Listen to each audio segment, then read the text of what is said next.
Manipur hojik thokliba ising ichaw asina maram oiraga awa chaitheng nangliba singda mateng pangnaba ngamnaba Cocomina Ngarang Lamlong Keithel da Flood Relief and Emergency Helpline Center ama HANGDOK-KHRABA matung ngasi KONGBA Keithel KONUNG MAMANG AMASUNG KHWAIRAMBAND ima Keithel dasu Emergency Helpline Center sing HANGDOK-KHRE hariba mafam sing aduda ichawgi awa chaitheng mayoknaraba singna mateng pangnaba Cocomi gi volunteer sing sem saduna leiba hokre mafam sing aduda lakpa ngamdaba singna Cocomina piba helpline number 9863738741 9366813406 amasung 9612318445 ta phone toroktuna Cocomi gi maikaidegi khanghalakli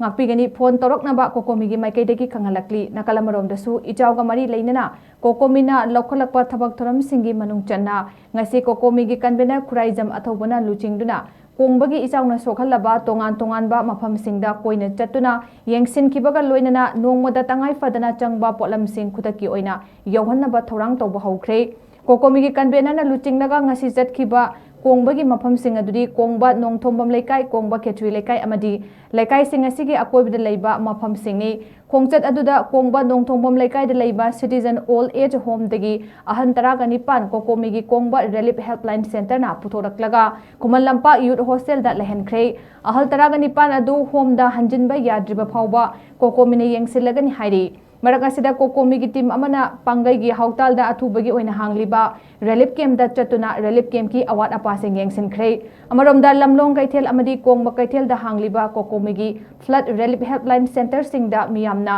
tengbang polam kaya khusinaraki KHWAIRAMBAND Keithel gi ima sing amadi Keithel gi akoibda leiba non local sing na pirakpa tengbang polam sing ichawna sokalaba sing da yauhanna basukan na hotnari ichawna maram oiraga tungan ba mafam da hangliba relief camp sing na nongmoda tangai fadana changba polam sing mathau taraklabadi Cocomi da pau phoroktuna tengbang polam sing lobiyu hainasu Cocomi gi maikaidegi fongdorakli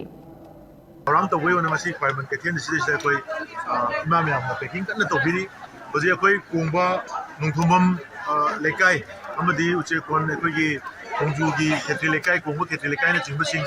mafam sing adu da hoje miyoi lising ahum mena koi affected oirgale hori hairiba sing adu da koi hair problem sing asi yohanba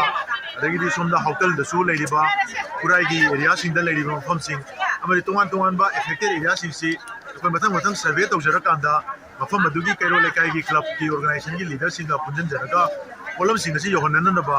masida changdi adraba koi gi cheng hawai thauthum Lana Nomagi Sinagadaba, toothbrush, toothpaste, Adi Kang Hidak, Adi Sapon, Karika, Cha Manana Chimbasing a Sil, when my quay, Yumamangi, Numamangi Pinanaba, packaging Sema Sinjabani, Basi Cocomina, how we going to meet Marini Sida, relief key, Mating Pangan about the Lamlong Keithel da, relief center of my quay, Hanguchare, Lena, Kongobaza, the Soma Hanguchare,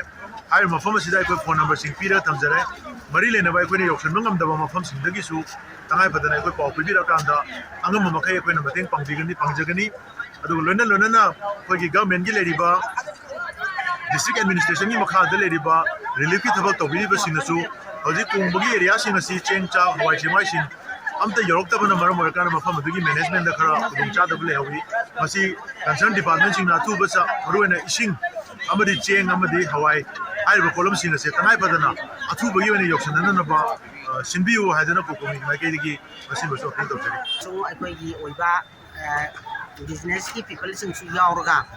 awa ba tarba sing si kidamakta angamba kharadang nongmagi darkar leiba piba ngamnana ba haidana mayam puna mangna konajabani miyam gi damakta adugumba affected oiraba akoigi singe changna ngaba mayam gi kaigumba khara pina na bukona bita kachen ngasi yamna chawna kachen ima singna saruk yabi basima kachen ima singbo koina hainangai leitana tagachari aduna asigumba koigi natural disaster lakpa matamda aikoi pulamna saruk yaminadana sumaina koi hona minabase masi koi tasengna ma ima singbo